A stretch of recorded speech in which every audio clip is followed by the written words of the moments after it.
नमस्कार दोस्तों। आज की क्लास में हमारा टॉपिक है राजस्थान प्रजामंडल किसान व जनजातीय आंदोलन। और इस टॉपिक से आरपीएससी द्वारा अक्सर पूछे जाने वाले प्रश्नों का हम अध्ययन करेंगे। तो हमारा पहला प्रश्न है, राजस्थान का सर्वप्रथम संगठित किसान आंदोलन बिजोलिया में 1897 ईस्वी में शुरू हुआ था। उस समय बिजोलिया के ठिकानेदार कौन थे? सही उत्तर है ऑप्शन 1 रावकृष्ण सिंह। किसान आंदोलनों की शुरुआत मेवाड़ क्षेत्र से मानी जाती है। बिजोलिया मेवाड़ क्षेत्र का ही ठिकाना था। बिजोलिया किसान आंदोलन के प्रणेता कौन थे? सही उत्तर साधु सीताराम दास। भारत का प्रथम अहिंसात्मक एवं असहयोगात्मक किसान आंदोलन था बिजोलिया किसान आंदोलन। बिजोलिया किसान आंदोलन 1897 ईस्वी से शुरू होकर 1941 ईस्वी तक चला था, लगभग 44 वर्ष तक। इसका जो प्रथम चरण है 1897 से 1916 तक रहा, जिसका नेतृत्व साधु सीताराम दास ने किया। द्वितीय चरण 1916 से 1923 तक माना जाता है और इसका नेतृत्व किया था विजय सिंह पाठक ने। विजय सिंह पाठक की गिरफ्तारी के बाद तृतीय चरण का नेतृत्व 1923 से 1941 तक कई व्यक्तियों ने मिलकर किया था, जैसे माणिकलाल वर्मा, हरिभाऊ उपाध्याय और जमनालाल बजाज। तृतीय चरण 1923 से 1941 का नेतृत्व माणिकलाल वर्मा, हरिभाऊ उपाध्याय और जमनालाल बजाज ने मिलकर किया था।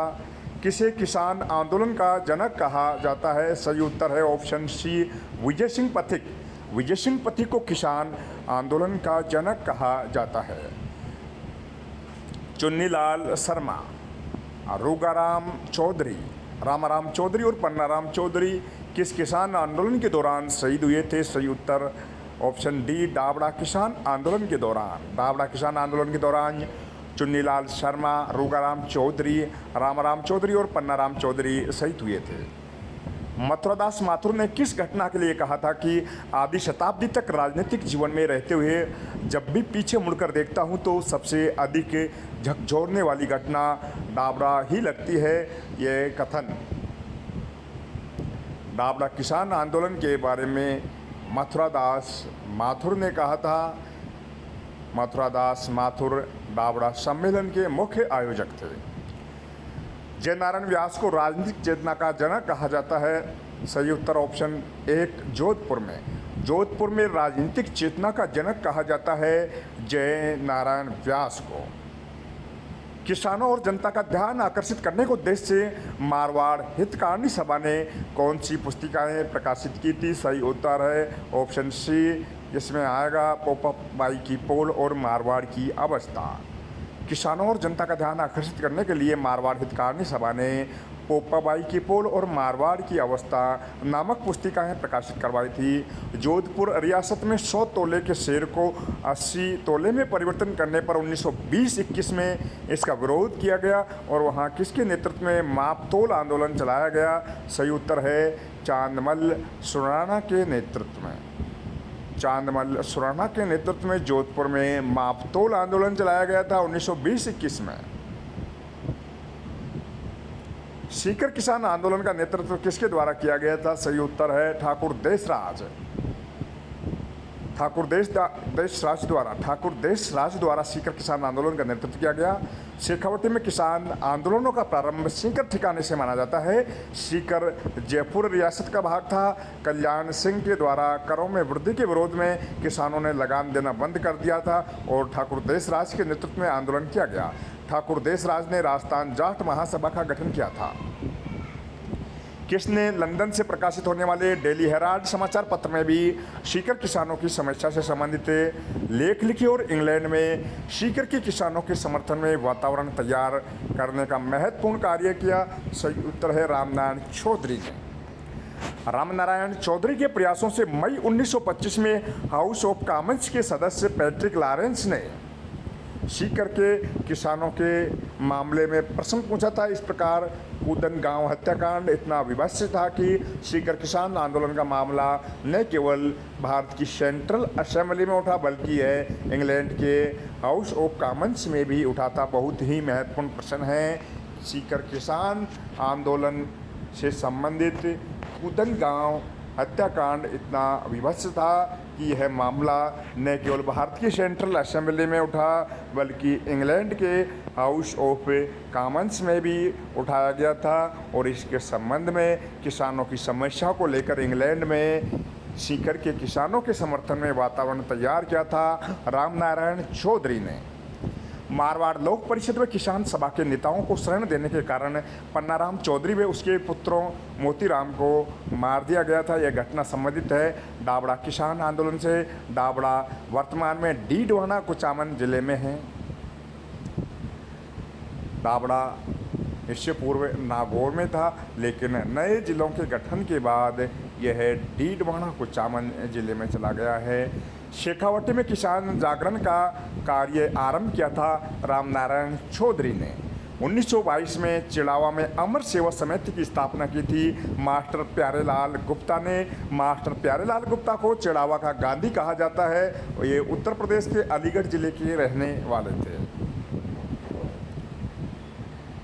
1 मार्च 1939 को प्रजामंडल में किसान दिवस मनाया गया था जयपुर राज्य में।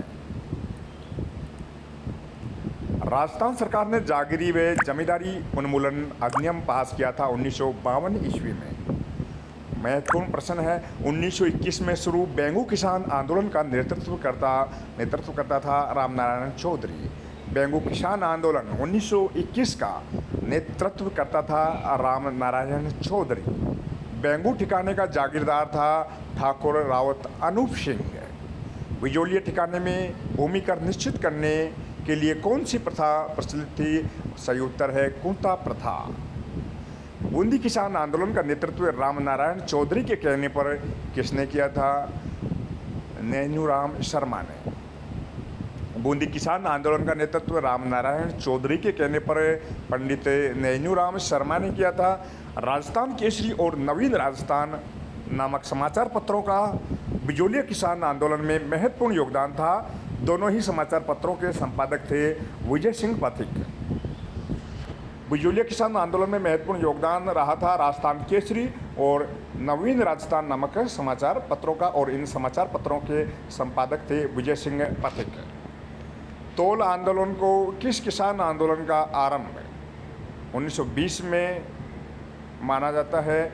तोल आंदोलन से किस किसान आंदोलन का आरंभ 1920 ईस्वी से माना जाता है? सही उत्तर है मारवाड़ किसान आंदोलन का। मारवाड़ किसान आंदोलन का आरंभ 1920 में तोल आंदोलन से माना जाता है।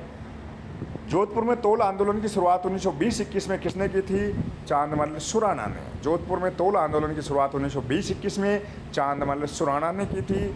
अलवर में भरतपुर, जो मेवात क्षेत्र के नाम से जाना जाता है, अलवर भरतपुर में मेवात में मेव किसान आंदोलन किसके नेतृत्व में प्रारंभ हुआ था? सही उत्तर है option C doctor Mohammad Ali के नेतृत्व में। बहुत ही महत्वपूर्ण प्रश्न है।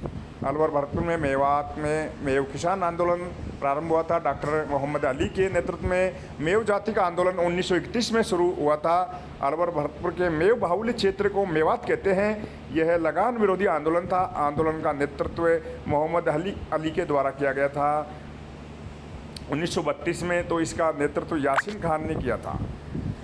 तो 1931 में नेतृत्व मोहम्मद अली ने किया था मेव किसान आंदोलन का, और 1932 में इसका नेतृत्व मेव किसान आंदोलन का नेतृत्व यासीन खान ने किया था। अलवर के किसानों ने लगान देने से इनकार कर दिया था, और 1933 में ब्रिटिश सरकार ने किसानों की कुछ मांगें मानकर आंदोलन रुका था। किसे राजस्थान का जलियांवाला बाग हत्याकांड कहा जाता है? बहुत ही महत्वपूर्ण प्रश्न है। तो सही उत्तर है ऑप्शन सी मानगढ़ हत्याकांड। बांसवाड़ा में मानगढ़ पहाड़ी पर मानगढ़ धाम पर हत्याकांड हुआ था। इसको राजस्थान का जलियांवाला बाग हत्याकांड कहा जाता है। बांसवाड़ा जिले में मानगढ़ पहाड़ी पर गोविंद गिरी के नेतृत्व में चल रही भील आदिवासियों की शांतिपूर्ण सभा पर 17 नवंबर 1913 को पुलिस की गोलीबारी में 1500 भील मारे गए थे, और इसको राजस्थान का जलियांवाला बाग हत्याकांड कहा जाता है। मानगढ़ हत्याकांड 17 नवंबर 1913। श्री मोतीलाल तेजावत द्वारा एक ही आंदोलन की शुरुआत कहाँ से की गई थी? सही उत्तर ऑप्शन सी, मातृकुंडिया से। नीमड़ा हत्याकांड किस आंदोलन से संबंधित है? सही उत्तर है एक ही आंदोलन से। नीमड़ा हत्याकांड का संबंध एक ही आंदोलन से है। 7 मार्च 1922 को भीलों ने मोतीलाल तेजावत के नेतृत्व में अजमेर के नीमड़ा गांव में भील सभा का आयोजन किया था। इस सभा पर मेवाड़ भील कोर के सैनिकों ने गोलीबारी की थी, जिसमें लगभग 1200 भील मारे गए थे। इसे नीमड़ा कांड कहते हैं। इसे राजस्थान का दूसरा जलियांवाला बाग हत्याकांड भी कहा जाता है। नीमड़ा हत्याकांड को राजस्थान का दूसरा जलियांवाला बाग हत्याकांड कहा जाता है। हरियाली अमावस्या के दिन 1917 में किसके द्वारा ऊपरमाल पंच बोर्ड की स्थापना की गई थी? तो इसका सही उत्तर है ऑप्शन सी, विजय सिंह पथिक के द्वारा। विजय सिंह पथिक के द्वारा 1917 में हरियाली अमावस्या के दिन ऊपरमाल पंच बोर्ड की स्थापना की थी। तो ये थे राजस्थान प्रजामंडल किसान व जनजातीय आंदोलन से अक्सर पूछे जाने वाले प्रश्न भाग 1 के। भाग 2 अगली पोस्ट में पढ़ेंगे। तो सभी जुड़े रहे। प्रश्न आपको अच्छे लगें तो आप अपने दोस्तों को भी ज़रूर जोड़ें, ताकि ज़्यादा से ज़्यादा लोग यहाँ जुड़े और लाभान्वित हों। इसमें अक्सर पूछे जाने वाले प्रश्न ही यहाँ डाले जा रहे हैं, जो एग्ज़ाम को कवर करेंगे और आपको निश्चित रूप से सफलता दिलाएंगे। धन्यवाद।